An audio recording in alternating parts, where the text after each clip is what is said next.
event. So thank you all once again for joining us for our Poverty Trends Session 6 webinar event, where we're going to be discussing how to connect national trends with your local data.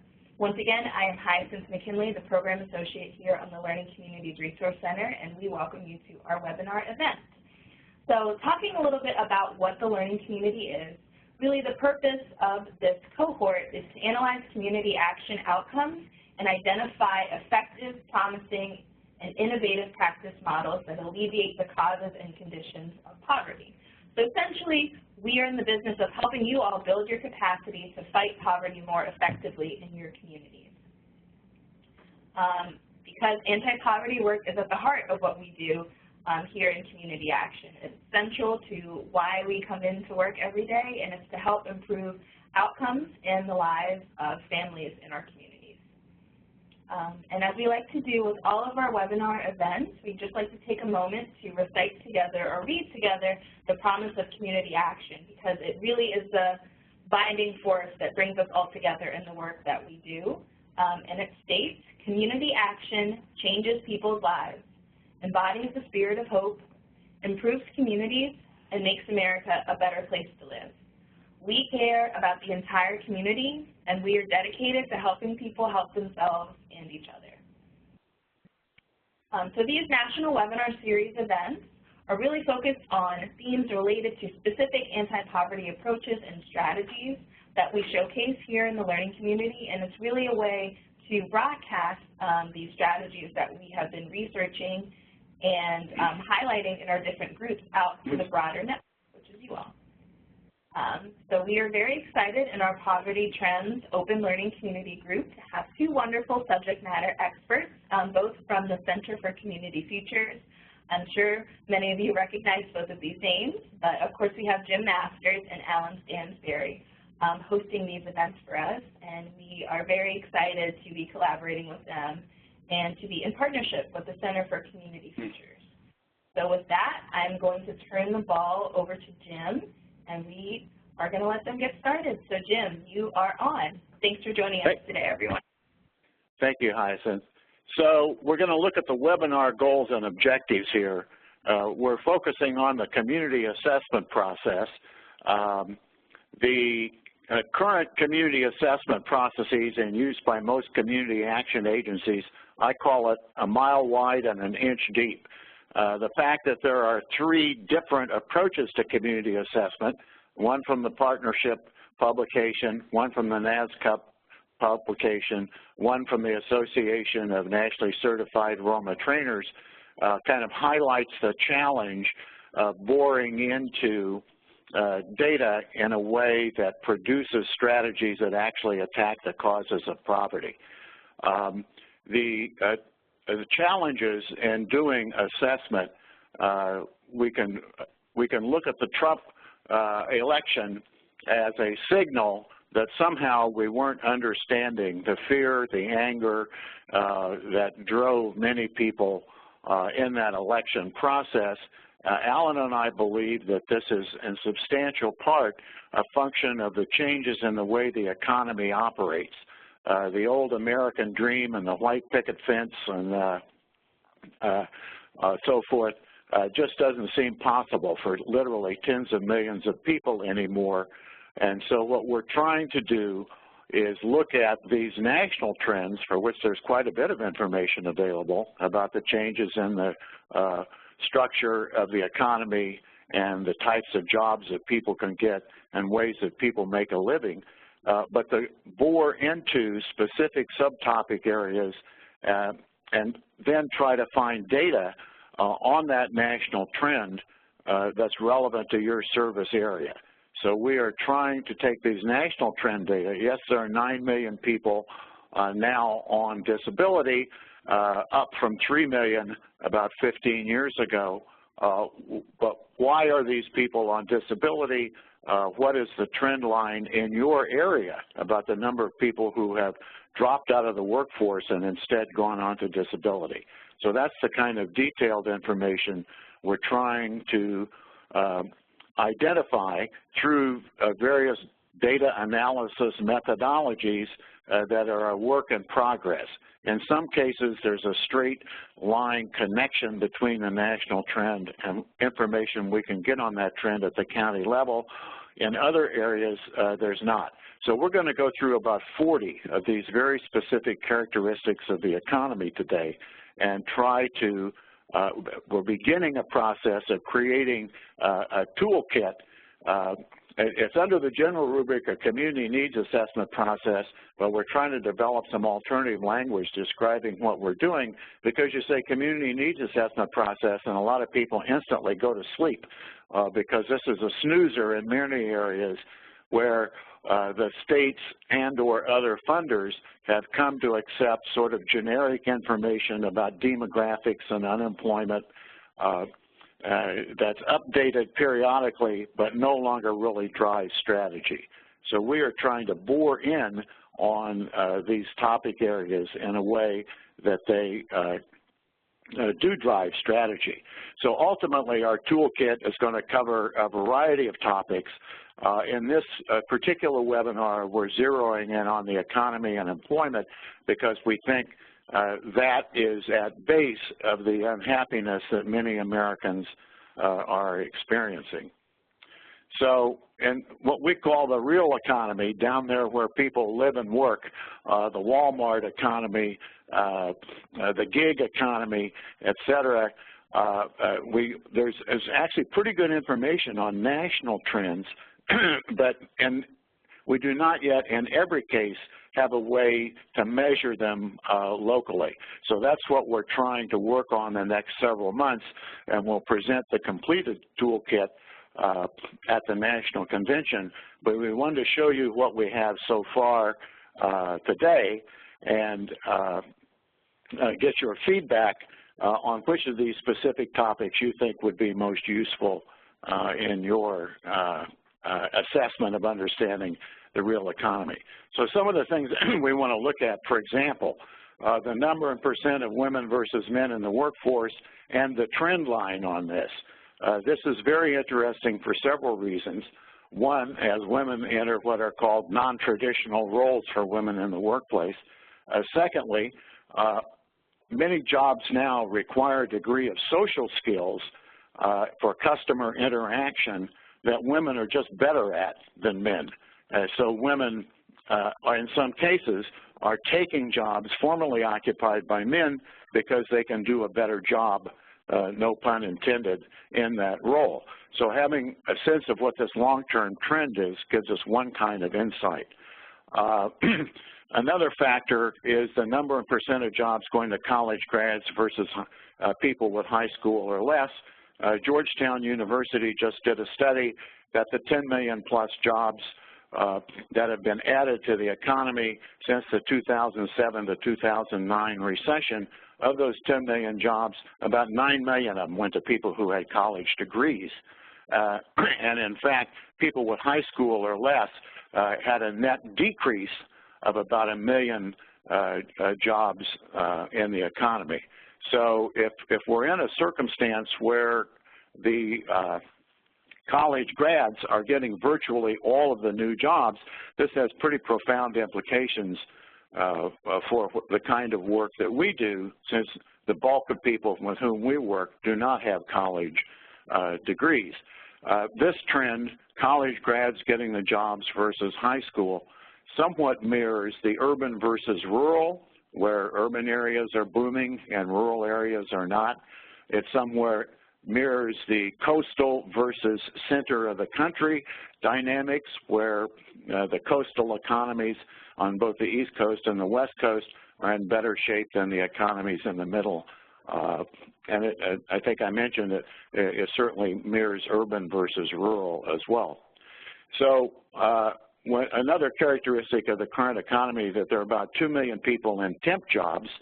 This used to be Kelly girls or the account temps. Now there are all kinds of temp agencies and all kinds of people in temp jobs. Most of these 2 million temps are below age 30, and most of them are minorities. So the economy is restructuring in a way that the dramatic increase in temporary employment is a permanent condition of the economy and not necessarily something that automatically leads to a real job. Another trend along these same lines is the people who are being hired in jobs today, about half of them are going in as independent contractors, i.e. they get a 1099 instead of a W-2. This means that they are not having Social Security taken out. They have to pay their own Social Security. So this is another trend we're looking at. The number of new jobs created and lost by industry is very important. This is not just offshoring and automation. This is practices of businesses and what's going on in the local economy. So when we look at these trends about the number of jobs created and lost due to automation, plant closing, et cetera, we want to try to bore down and get into what's happening in your area. I mentioned the percent, oh no, this is a different topic. So the percent of economic gain going to wages versus other, i.e. Profits and payments to investors and owners, there's been until about 15 years ago, the percent of economic growth and the GDP that was paid out in wages held steady at over 70%, and about 78%, and it's been declining slightly every year for about the past 15 years, i.e. The people who are working at wage levels are receiving a declining share of the economy. So we want to look at average wages in an area by industry type, and what's happening on the trend there, and is the average wage large enough to live on, and then trends in women's versus men's wages as well.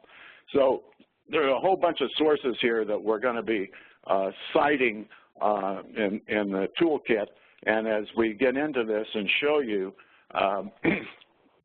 how those are going to work. So Alan and I are looking at the causes of poverty in the U.S. from 72 on.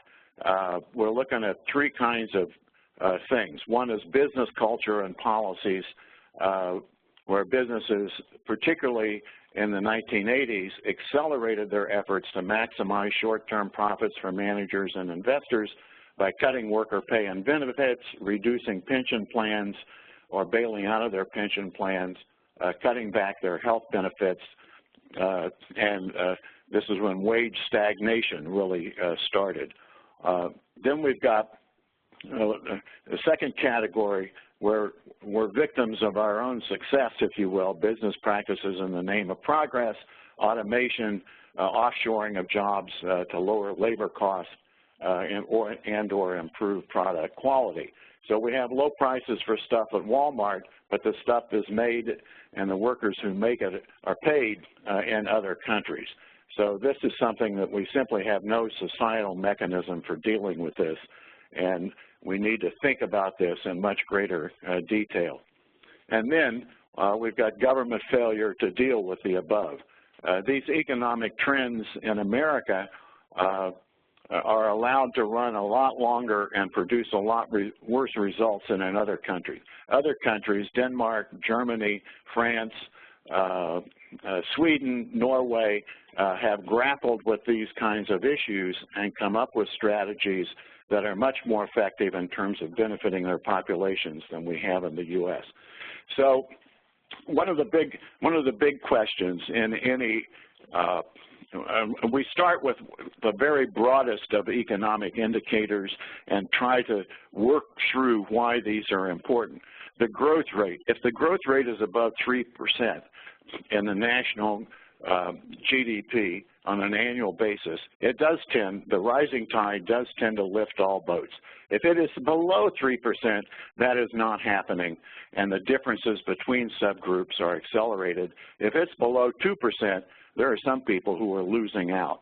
So the idea here is to find out what the growth rate is in your state and in your counties, because this in and of itself is a significant indicator about the health of the economy. So we'll be looking for state departments of commerce and other sources for that growth rate. Labor force participation is the number of people who are of working age and healthy who are working in the economy. And this participation rate has dropped from 67% in 2007 down to about 62.5%. So this is just the number of people who are working, and every percentage drop here is about 1.5 million people. So you've got a huge number of people, about almost 10 million people, who are simply no longer in the workforce for one reason or the other. And there are several reasons for this declining participation, which we want to try to match. So figuring out what the labor force participation rate is in your area and tracking this over time is another macro indicator of economic health. And then we want to look at the trend for women and men being in the workforce by occupational category. We mentioned what is labor share of corporate income and why is this line bumping down over time? Why is it that labor has declined from, this shows a high of 82.3% to about 75%. So if it had held at 82.3% in terms of labor share of income, this would translate into a raise of about $3,770 for each worker. So looking at these macro trends from World War II to the early 70s, the rise in productivity, i.e. profits and growth in the economy, and the average hourly wage and compensation tracked each other pretty closely. And starting in the 70s, some people attribute this to the 1972 oil embargo, others to President Nixon's actions on the economy, others to the 1978 oil embargo, others to changes in the corporate practices where they realize, hey, we don't have to give this money for the workers, we can keep it for the managers and the investors. Whatever that set of complex reasons, productivity continued to increase, but wage stagnation, as it's caused now, kicked in, and the average hourly wage has not tracked their growth in productivity for almost 30 years. So then we look at the median incomes of the middle class and why this is, what's happening in terms of the trend line here, and why is it that the median income is declining both for lower income levels and for the middle income. This is a function of that chart we were looking at. So one of the things we want to try to figure out is just looking at labor share of income. How much money is there for all the people who are working relative to the growth in the economy, and try to figure out how to do this for a state or city, and look at the average wages. And of course, we also want to do this by education level. So I think I mentioned temps.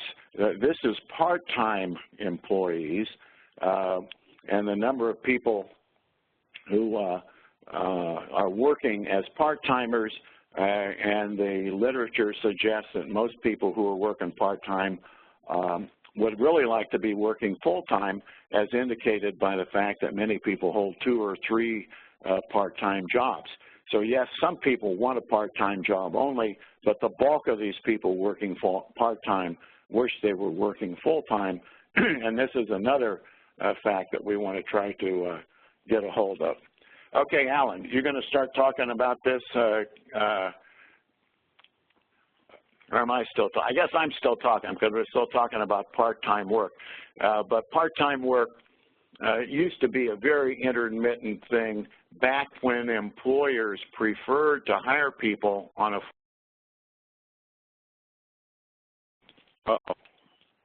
Hello? Am I still on? Yep, you're still on, Jim. Go ahead. Oh, thank you. Okay. So starting again about 20 years ago and then accelerating in after the last recession, 2007, 2009,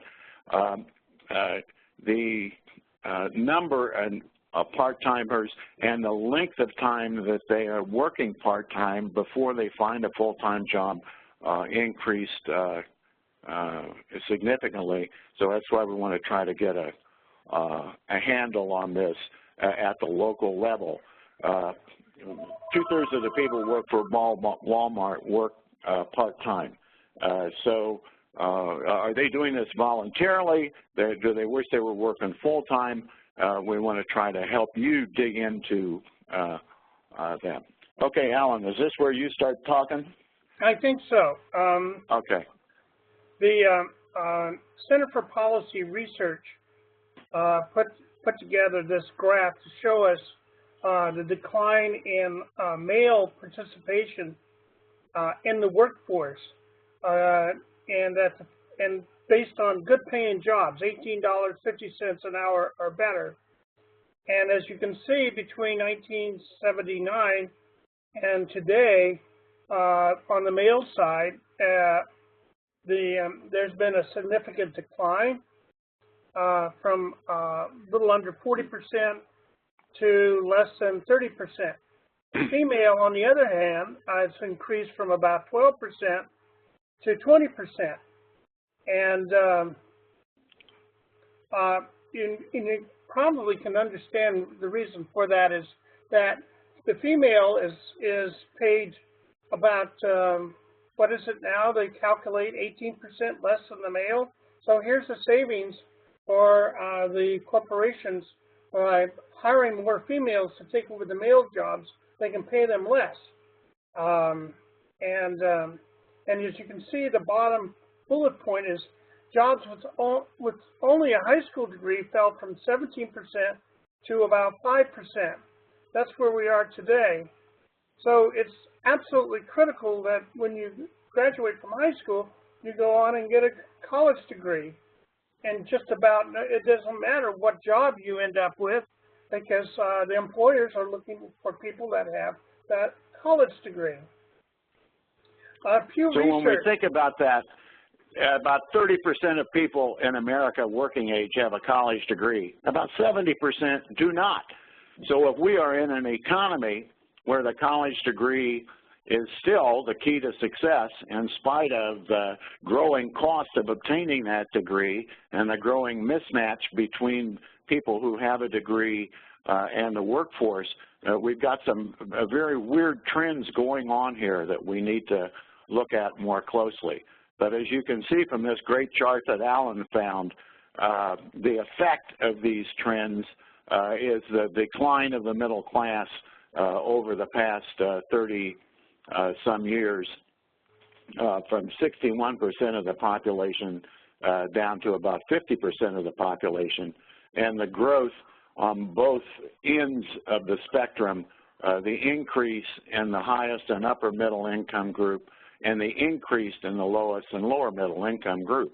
So here we have, we've gone in the wrong direction for almost 30 years in terms of helping people achieve a middle-class income and lifestyle.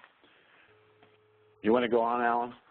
Yeah, I just want to continue with the Pew Research Center's analysis of this. As you can see from this graphic, the middle class is now trending towards the working poor, as I call them, and the Pew Research agrees with me. This is a quote from them. More households than ever before have fallen into the category of working poor. Those incomes are in the bottom 2 quintiles, earning less than $42,000 per year. So that's what's happening to the middle class, and the impact of that to providers of poverty services and the safety net means that there's a growing demand for your services. Going on, continuing with the Pew Research, this shows you graphically on a map, where between 2000 and 2014, the share of adults living in middle-income households fell in 203 of the 229 U.S. metropolitan areas. And this shows where those metropolitan areas are. This continues to Pew Research. Who is middle income? What is considered upper income? Now, as you can imagine, some of the middle income did fall upward into higher income. There were the lucky few, though.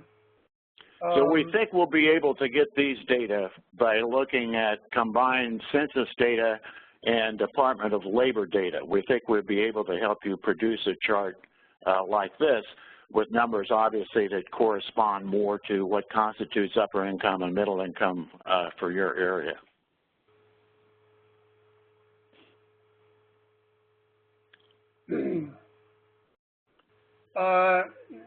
This chart is from the Labor Department and from the Census Bureau.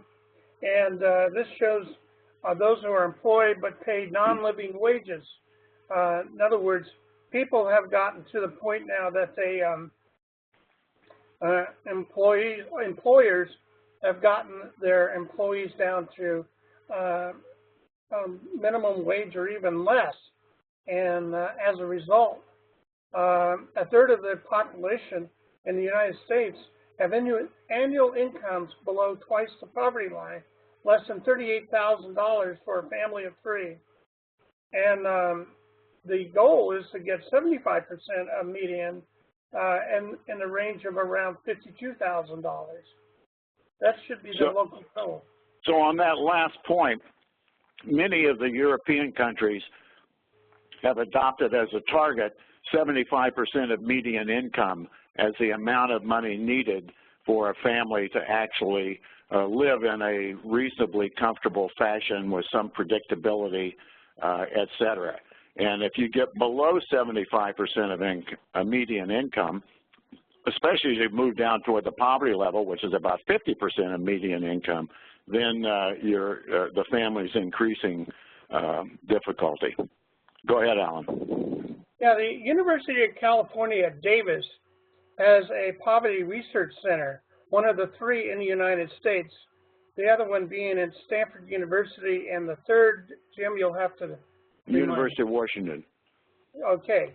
And this is no, it's Michigan's Poverty Center.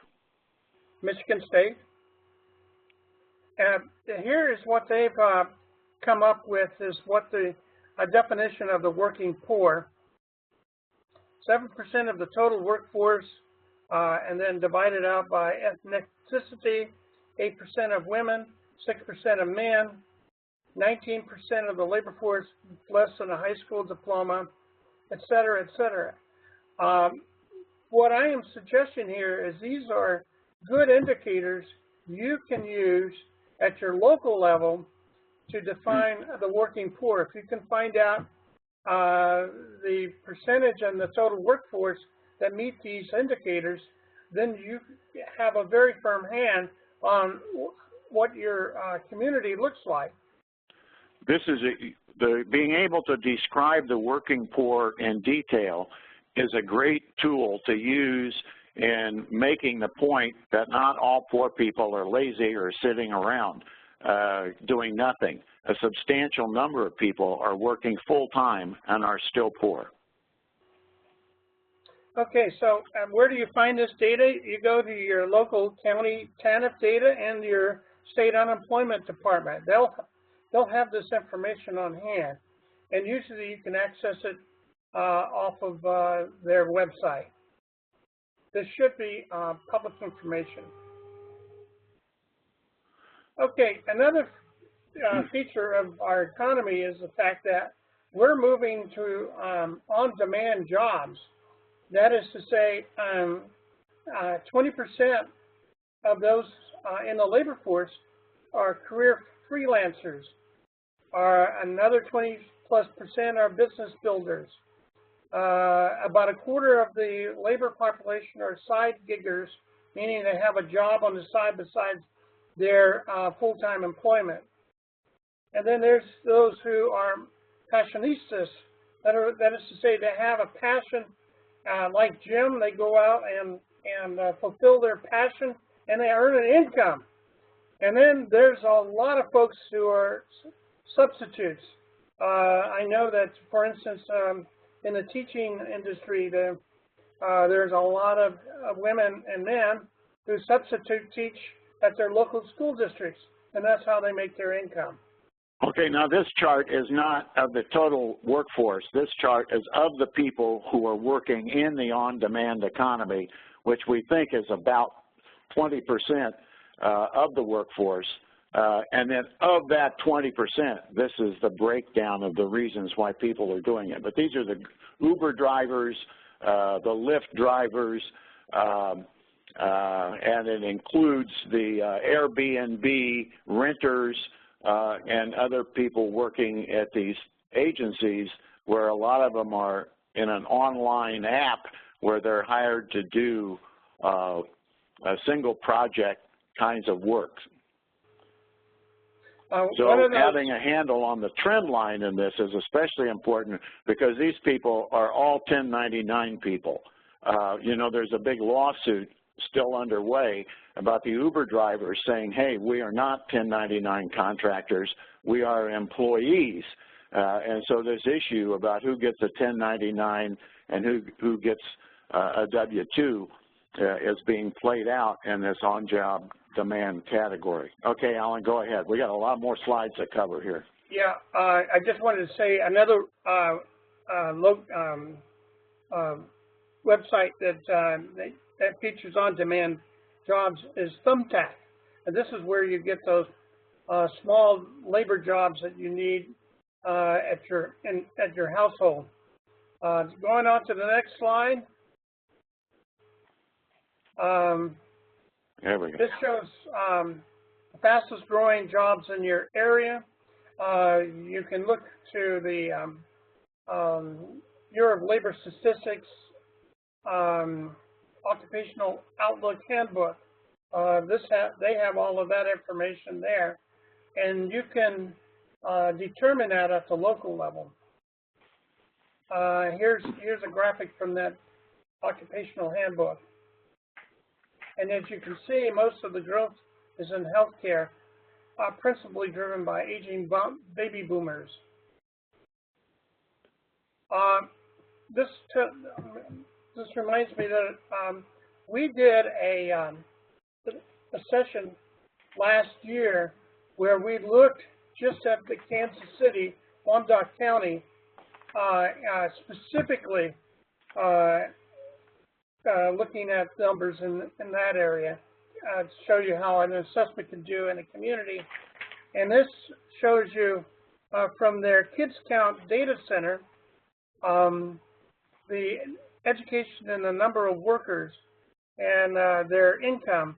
And you can see that the high school diploma, GED, is I believe is the red line there. And I probably got this backwards. That's the orange line. And then, of course, a high school degree is down there near the bottom, earning less than $60,000. But you can get that information off by searching for it.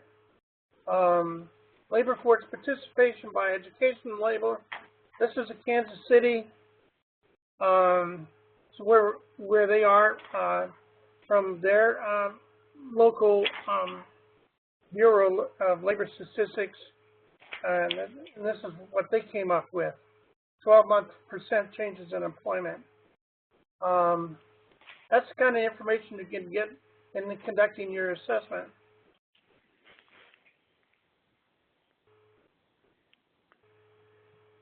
Looking at the public assistance in your area, dollar amount of public assistance expenditures in your state, you can go to the Labor Center at Berkeley EDU, and they have this by state.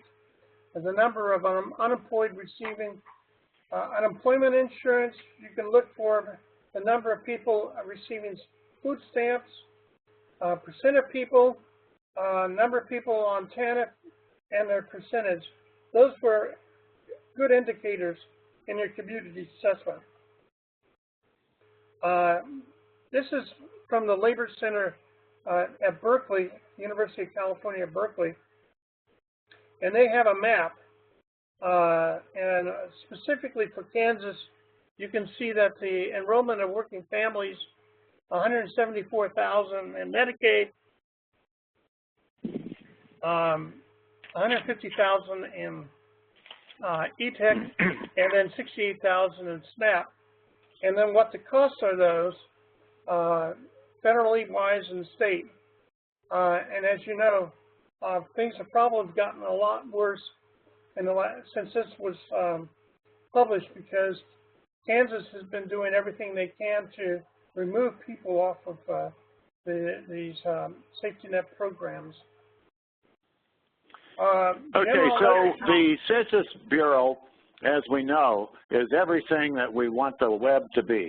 And you can go into the Census website and construct your own tables with any variables you want, bam, bam, bam, and it prints them out by county, by census tract, by SMSA, by CMSA, by state.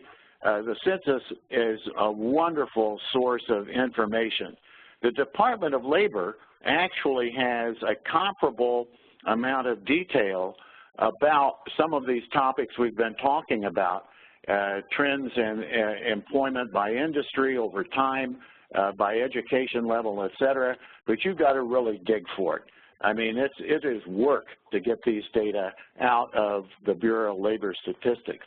So one of the things that we're going to try to do as we put together this toolkit is look at the type of information we're trying to find for your area, i.e. the number of people working as temps or working part-time, and then give you the specific citations at the and hot links to the Department of Labor tables that provide this information on a national basis, and then look at your state level, which in many states they mirror the Department of Labor and BLS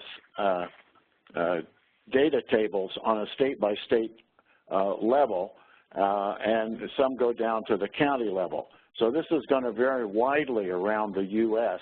about the extent to which we're able to take these national trends and bore down and get data on that trend in your local area. But the Bureau of Labor Statistics actually has quite a bit of information that we're going to help you try to find. So what's this, Alan? I don't understand this chart. Well, that's just an explanation of how to find information from the Bureau of Labor Statistics, and what the different charts mean, such as U6. No, I was looking at that chart with the green bumps on it. Don't know what you're referring to. Sorry. This thing. This is the rest chart of that 47. slide. I already talked about BLS. Chart 47. Okay. One of the areas that we know for a fact that is a major cause of poverty in any community is the rising inequality that's occurring throughout the world, particularly in the U.S. And down at the bottom of the slide, we have, I'll show you here. I can't do that, but pointing to it is the link to where you can find data by state on the inequality trends. For instance, the first chart we have here is Arkansas. As you can see, the trends between 1950 and 1999 clearly shows the increase in discrepancy between low income and the upper income. The top 1% is gathering a substantial amount of the income out of your community. And this was published in the New York Times. And you can go to the link at the bottom and get a chart for your state. Okay, so what we're going to do in the toolkit is we're going to have a chart like that with a hot link to the source, and then on the next page on that topic, we're going to try to explain to you how to get these data for your state and or county. Okay, go ahead, Alan. Yeah. So we want to get the average income at the top 1%, average income of everyone else, the ratio between the 1% and everyone else, and the ratio of the average pay to the CEO pay of your largest employer. And of course, that means you're going to have to identify your largest employer, and you can do that with your local Chamber of Commerce. And I might mention that our newspapers here locally carry from time to time who is the largest employer in the community. They carry lots of economic data, so always look to your local newspaper for that information. Here again is from our previous presentation, Income Inequality in Kansas, where it shows the average income for the top 1% at almost $1 million, average income of everyone else, the bottom 99%, about $50,000, and then the ratio of almost 20% between those at the top and those at the bottom. And that's a huge dispersity there. Another indicator in your community is how your community is ranked in mobility. And again, the New York Times has come up with an interactive map in 2015, the best and the worst places to grow up and how your area compares. And what it is their indicator is mobility. How many people in your area can move up the economic ladder and make a decent wage, a livable So the wage. Federal Reserve Board of San Francisco has an excellent series of 5-minute videos on the topic of social mobility. And the myth in America is that anybody can make it, anybody can move up, blah, blah, blah.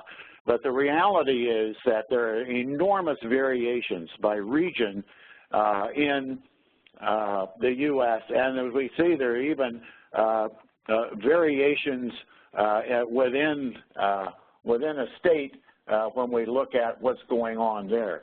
So, for example, you are 4 times as likely to move up if you live in New York City as you are if you live in rural Georgia. So there are whole portions of the U.S., particularly in the southeast, where there's very low probability that you are going to move up. Again, the Federal Reserve Board of San Francisco has got really detailed charts and information on this, and we'll be adding that source to the toolkit. Now, again, Alan pointed out that we've done a test on some of this stuff in Wyandotte County, Kansas, which includes Kansas City, Kansas, and we did it in part because that's where I grew up and graduated from high school and college. So I know that area very well. Thomas Frank's book, What's the Matter with Kansas, really described the sociology of what's going on in Kansas, where people have given up on government, given up on the economy, given up on farming, and in some strange sociological dynamics, voting against their own economic interest pretty consistently. So we used Wyandotte County to try to see how far into a county can we go on some of these indicators that we're talking about. And we'll be plunking that stuff into the toolkit. What's our next slide, Alan?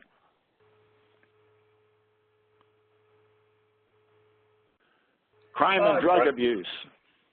Yeah, this is a clear indicator of poverty in your area is how crime, how large crime is in their community, and how the health of the community, those who are dying of drug overdose or those who are addicted to alcohol. And, alcohol addiction. I think I have alcohol addiction. Is that, oh, you must mean addiction there, right? Yeah.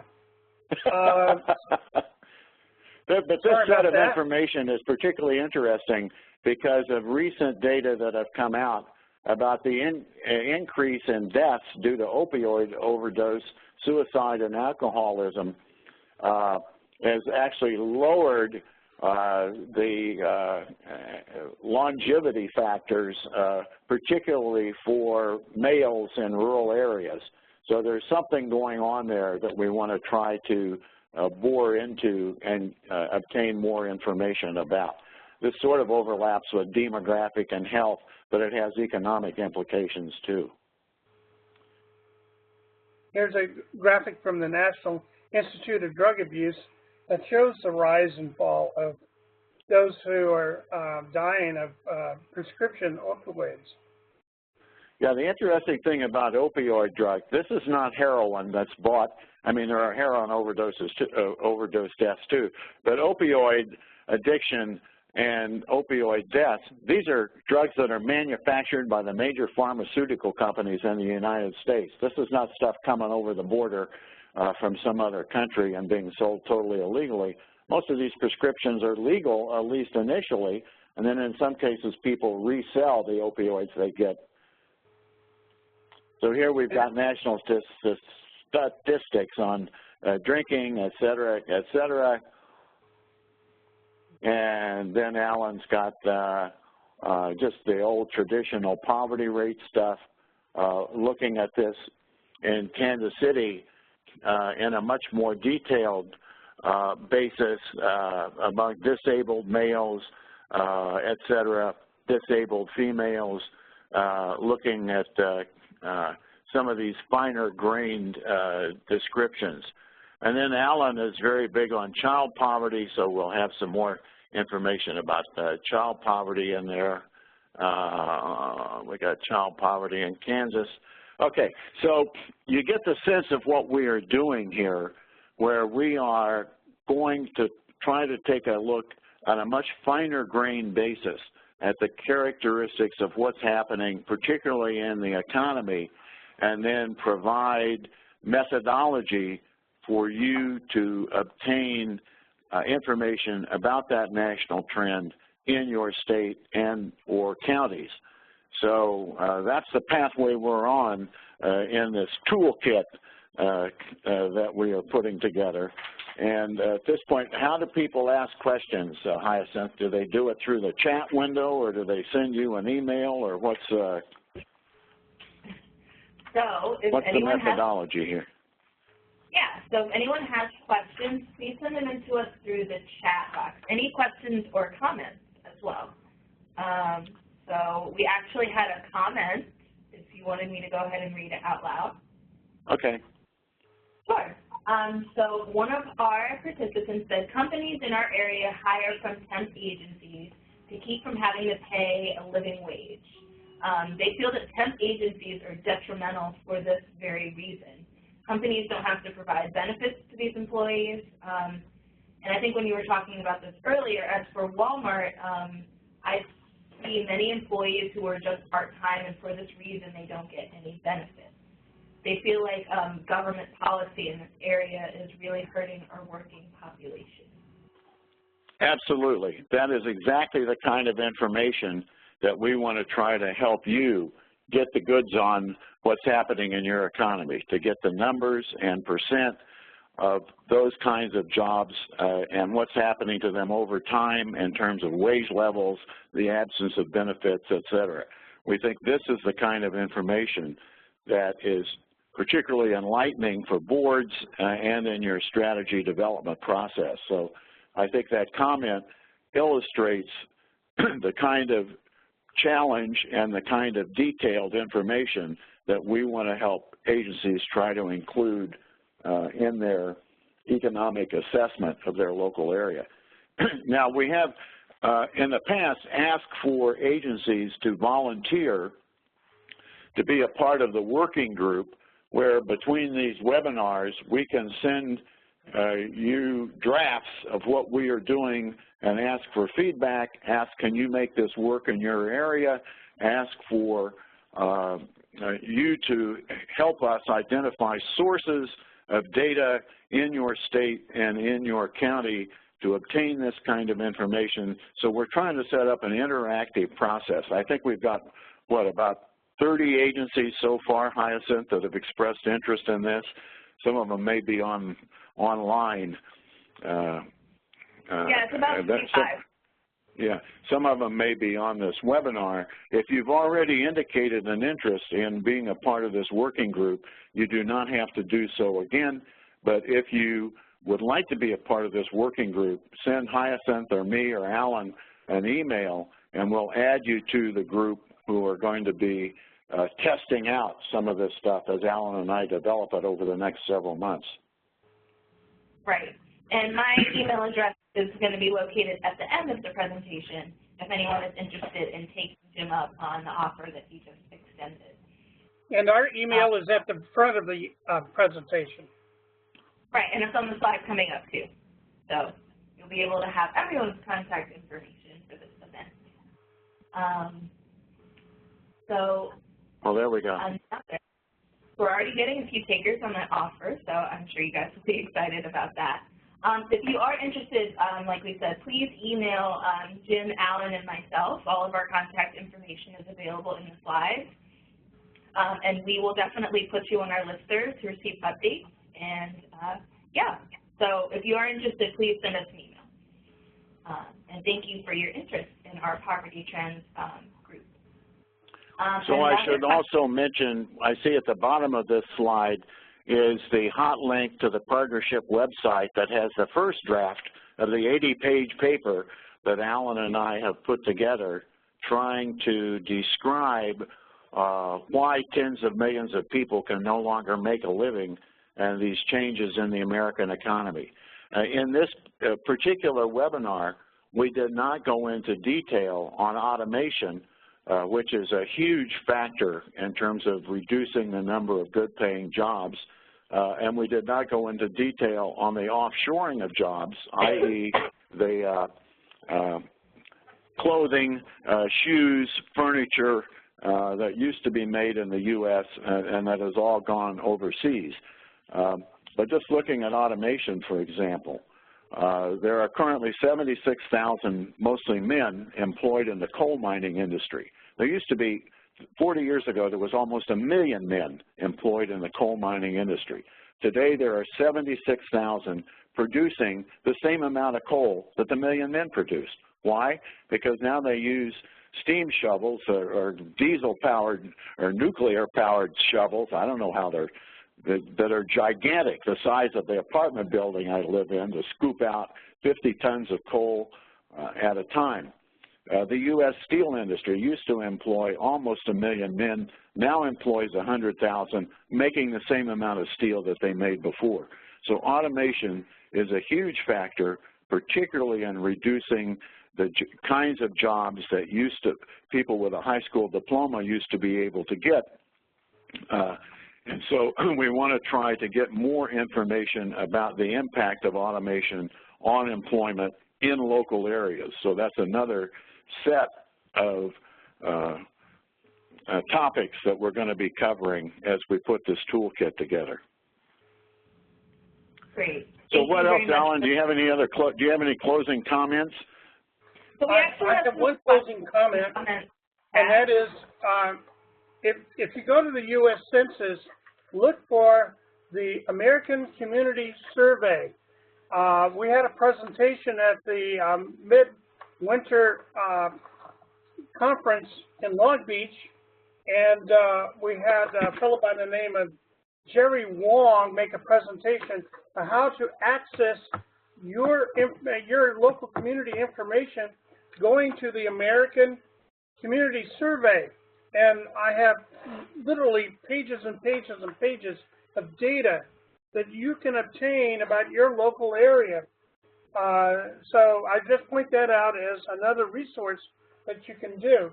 Yeah, I think most of our people are pretty good on American Community Survey. What we want to try to do in boring in on this detailed characteristics of the economy is show you how to link that with Bureau of Labor Statistics data to produce some of these tables on the topics that we've been talking about. But the ACS is certainly an easy-to-use resource for producing demographic information, and we want to try to link that. The final thing I'd point out here at the very bottom of this last slide is Alan's blog, Decline of the Middle Class, where he has about 137 entries over the past 3 years with detailed statistical information about many of these national trends that we are talking about.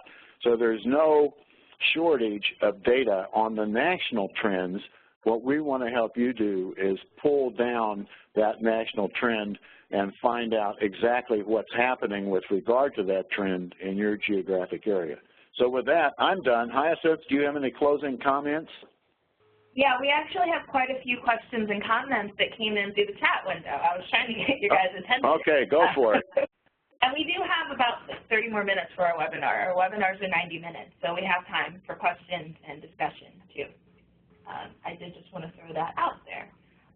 But another quite a few of the questions that we've got in, and I think you touched on it before, Jim, but you might want to reiterate a little bit, is people want to know when they can get their hands on this amazing toolkit that you've been talking about.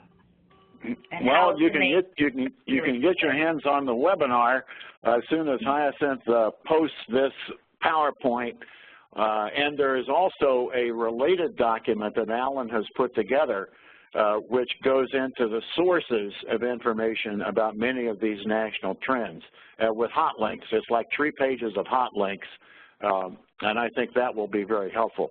But the toolkit itself, you know, as we take one of these topics, figure out how to bore down to the state and county level, add a page with that instructions and guidance about how to do that.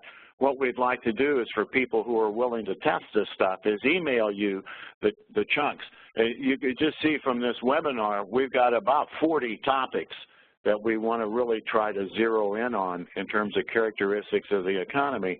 So for the people who are willing to look at it, as we produce these things in 1s or 2s or 3s, we'll send them out to the email list and for you to use. And then in August at the National Convention, we want to present the whole toolkit.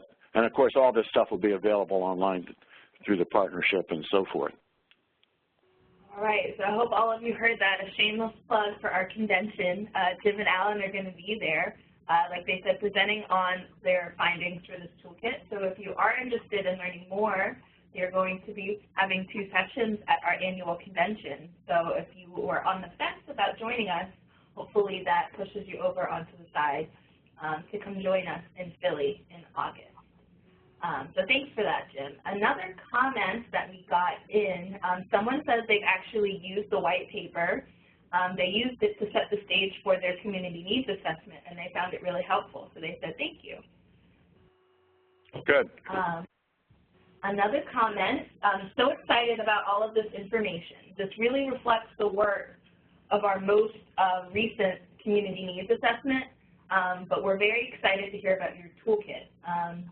We have seen about 13,000 jobs lost in the last 15 years in our community, and the new jobs that are coming in are not union and mostly are in the home health and service jobs. So they're very excited to see what you're going to report on that in your toolkit. Good.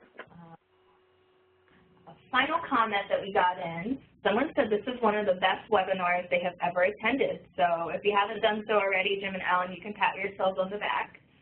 Okay. So this is one of the best webinars they've ever attended. It actually addresses the issues that they face every day.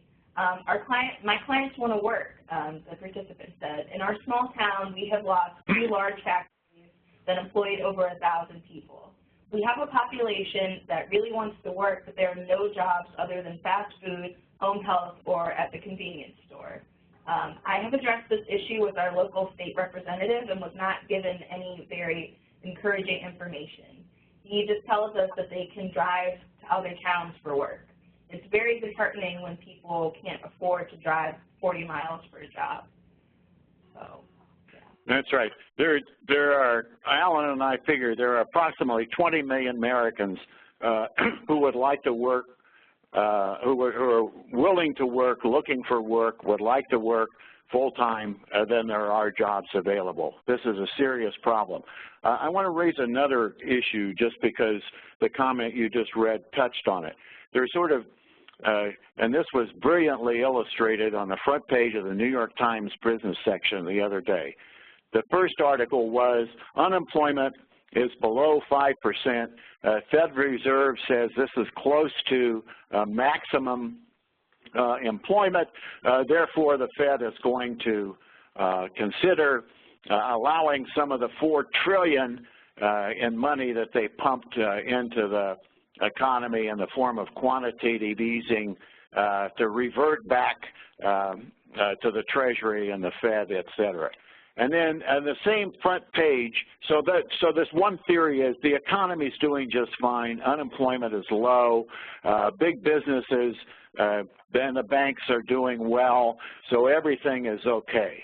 And then there's, on the same front page of the same business section, there was another article going into many of the kinds of things that we've talked about today. And the economy is not well, working poor, people dropping out of the labor force, et cetera, et cetera. So we've got kind of two mindsets, what I call the big business mindset, or maybe even the big government mindset, that the economy is chugging along and doing about as well as can be expected. And then the other mindset that I think Alan and I are trying to bring people's attention to is that things have been happening over the past 30 years that are making it increasingly difficult for people to make a living, and we really need to zero in on those and get the data, get the numbers so that you can lay it out in front of that elected official. Look, elected official, we've lost 13,000 jobs in the past 15 or 20 years, below what the number that we had, but the population in some cases has gone down, in some cases has stayed the same, in some cases has gone up. So we really got to get the goods, if you will, and have the numbers and on the charts that can be laid out in front of elected officials to open their eyes to the condition of their constituents. This reminds me a lot of the early 60s when there wasn't any poverty in America, et cetera, and then Michael Harrington writes the book, The Other America. President Kennedy campaigns in Appalachia and discovers poverty and begins to raise it as an issue. I think we're in a similar kind of blindness that most people have about poverty conditions and about the almost the bottom 40% of the American workforce. So I think it's community action's job to show the facts and highlight what's going on here. I definitely agree. And I don't know if we could have ended it on a better note. So thank you for that, Jim. Okay. I don't have any more comments or questions other than the slides and the recording link will be made available. You can probably expect to see that by the latest Monday. Hopefully we'll try to get that out to you guys by tomorrow. But at the latest, you can definitely expect to see everything up on our website and on the Learning Community blog by Monday. You'll also get a follow-up email with that and some of the resources that were shared in this presentation. I know some people asked for web links to some of the graphs and charts that Jim and Alan shared. So we'll be sure to include those in the follow-up email that everyone gets. So with that, I do want to take a moment to specifically thank Jim and Alan for taking the time to share their research and expertise with us for another wonderful and intriguing presentation. We really appreciate everything that you do on this learning community group, and we're happy to work with you guys. So thank you. Okay, thanks everybody. Goodbye. All right. We look forward to seeing everyone at the National conference in August in Philadelphia, where we'll present our toolkit. And again, we thank you very much for your participation. Yes, thank you, Alan. So just a couple of concluding remarks from us here at the partnership. So we appreciate everyone joining us for this webinar. As I'm sure you know, or hopefully you know, that we do a lot of webinar events here in the learning community, and a mini-series that we're focusing on right now that we're very excited to be hosting is called Learning with the Learning Community. And each of our closed learning community groups, and we have about 5 in the learning community, are sharing their expertise and experience and what they've learned as a part of participating in one of these closed groups. Contrasting it to an open group like Poverty Trends, in those closed groups, members have the opportunity of really close one-on-one feedback and participation with their subject matter experts. And they have to provide goal plans and other specific documents to show us to track their progress as they go through the cohort. So we had about 3 of those presentations so far. The next one will be on May 24th, where we will be hearing from participants in our Financial Empowerment for Families learning community. And then right back to back, the next day, we will hear from participants in our Trauma-Informed Approaches to Alleviating Poverty learning community group. So we very much encourage you all to attend those events and to get an idea of what it's like to be fully committed and involved in the learning community. So please mark your calendars. We hope you join us for those 2 events. Outside of that mini-series, we also have some other upcoming webinar events. You will see our Decreasing Family Homelessness Session 5 webinar event is going to be taking place April 19th at 2 p.m. And we're going to be hearing from some community action agency professionals and also some, I believe, some state government officials from Salt Lake City talking about how they are collaborating to work to address homelessness in their city. So if that is of interest to you or your organization, please be sure to join us for that event. Also, we're very excited to announce the launch of our Health Intersections learning community group. And this open group, similar to what we're doing with Poverty Trends, is going to focus on different aspects of health and human services and how they interplay and connect with the work that we do here in community action. The first one that we're going to be having is going to be on April 20th at 11 a.m., so kind of a lunch and learn session that we're doing. We just want to point that out. That's different from our usual 2 p.m. Eastern Time webinar dates. So this one is going to be at 11, and we're going to be talking about the social determinants from health. We're going to have presenters from HRSA, Health and Resource Services Administration, and also some other doctors and medical staff from around the country. So we're very excited for that event. That's going to be hosted by my colleague, Courtney Kohler. So we hope that you join us for that event.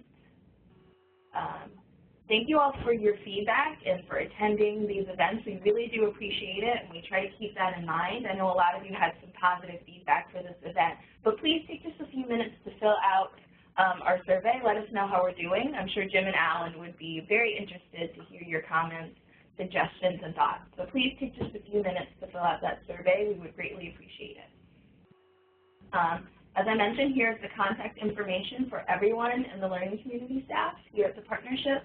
Please feel free to reach out to us with any questions or concerns that you might have. And again, I want to underscore, if you are interested in signing up to be a part of our listserv, please be sure to contact me, Jim, and Alan, whose emails were shared before, and let us know, and we'll get you on that list so you receive updates on the Poverty Trends group. And finally, shameless plug for our annual convention once again. We really encourage you all to join us. That's going to be taking place August 29th through September 1st. In Philadelphia. We're going to be hearing from Jim and Alan and all of our other learning community groups, in addition to the breadth and wealth of other subjects and topics that we focus on here in community action. So we hope that you join us for that. And with that, that will actually conclude our webinar presentation for today. Thank you all for taking the time to join us. We hope to see you at our future events. Thanks, everyone. Take care. Bye-bye.